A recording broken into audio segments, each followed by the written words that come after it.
بسم اللہ الرحمن الرحیم۔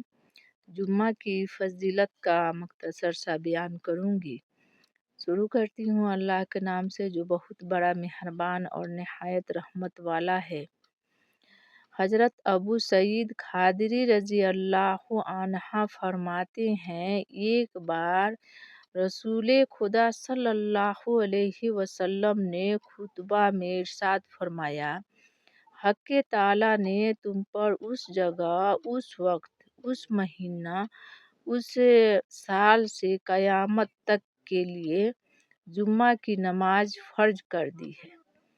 جو شخص جمعہ کی نماز کو امام کے ساتھ نہ پڑھے، خواہ امام اچھا ہو یا برا، تو حق تعالیٰ اس کو پریشان خاطر کرے اور کبھی اس کے کاموں میں برکت نہ دے۔ اللہ اکبر۔